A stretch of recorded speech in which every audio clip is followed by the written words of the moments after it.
I hate working for old man Kreider. If I was running this place, things would be a lot better around here. Have you ever had those type of thoughts? Have you ever thought of starting your own business?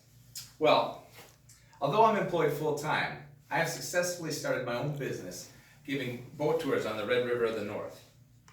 It may seem a little intimidating to start your own business, but it is something that actually anybody can do. Today, I'm going to talk about some steps that you can take to start your own business. Those steps would include creating a business plan, choosing legal structure, and registering your business.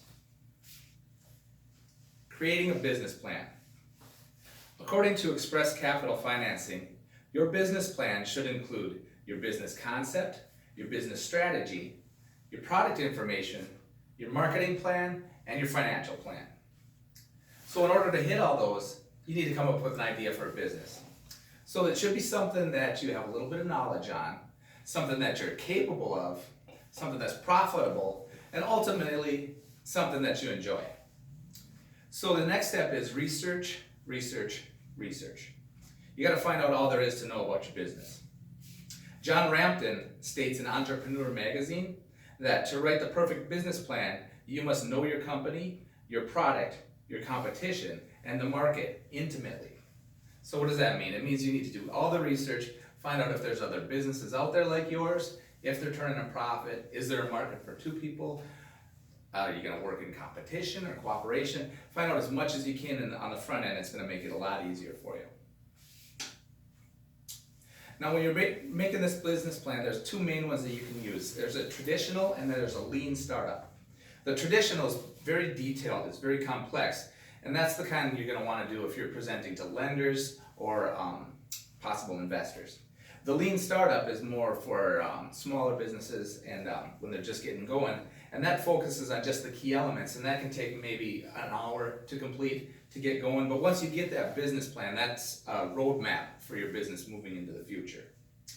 And now we talked about how to set up a business plan, and I want to talk a little bit about legal structure.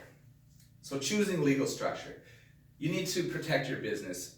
You need to protect your personal assets from business liabilities. And what does that mean? You need to separate your personal assets from your business. So you can start up an LLC or a corporation are the two main ones. And an LLC stands for a limited liability company. And that one is highly flexible with the management style and also with the way you report taxes to the IRS. And a corporation, a lot more complex. You're going to use a corporation if you're going to have investors or maybe you have more than one owner of the business. Another advantage of a corporation is that's recognized worldwide outside the US, where LLC is just the US. Insurance. So we need insurance. Business insurance covers your common things: theft, fire, wind, falling object, tornadoes, whatever you can think of.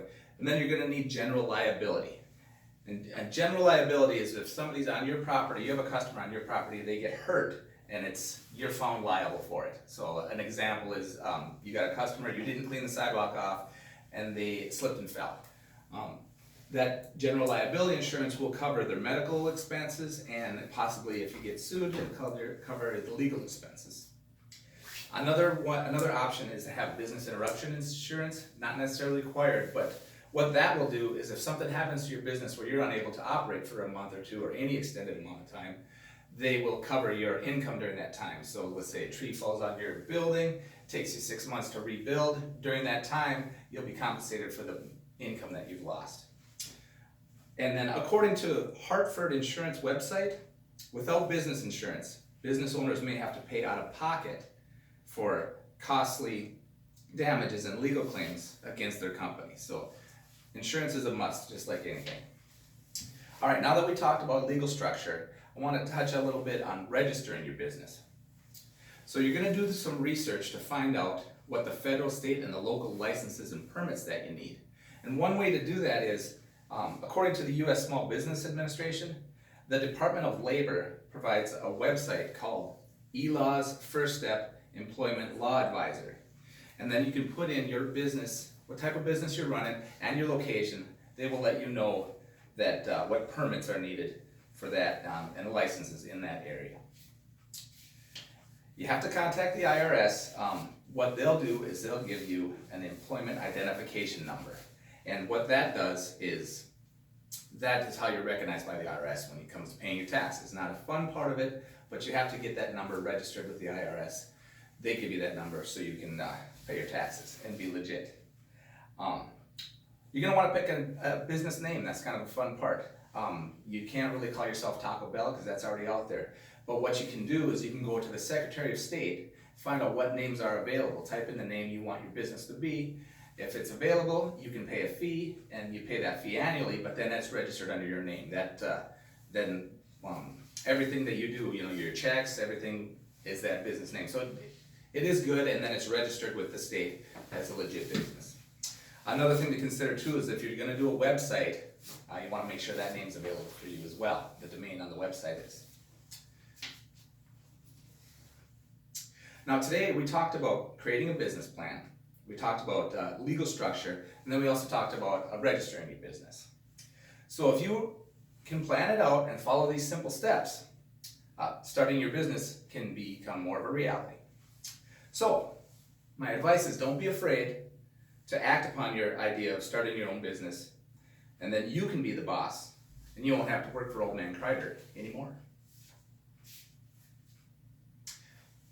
I'd like to take some questions if anybody has maybe 3 questions from the audience. Mike. Along with researching business names to make sure you don't have an identical one of the issues that pops up is businesses have logos, and you want to research the similarities in logos because there can be lawsuits in that. Where can somebody go to find out a like image for their business logo? Mike asked about business logos and finding out what logos are there, and I believe it's trademark issues. There you go. Yeah, that is a great question, Mike. And I haven't done a whole lot, and because the business that I own, I don't have a logo yet, but it is something that I'm going to be developing, making a logo out there, and I will have to check and find out. And I'm sure that it's got to be some type of a trademark company that you can go to a website, and I'm guessing that's going to be with the state, the Secretary of State.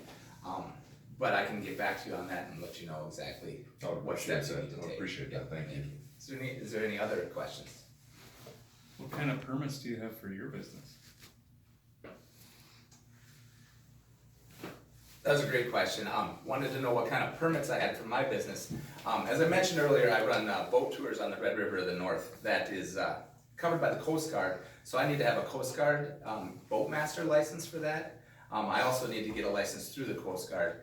That is $300 a year that I have to register for that license. So it's a lot of Coast Guard stuff that I do other than having my business registered under the Secretary of State. Great question. How long have you ran your business? The question was asked how long I've ran my business, and that's a really good question. I did mention that I have created my own successful business, and right now I'm going into my 5th year of running it, and my business has gotten better, so that's how I deemed it as a successful business. I made a profit this year. But thank you for asking. It's 5 years, and I'm gonna keep going. Thank you guys for your time. I appreciate it. I got my cards in front of the thing.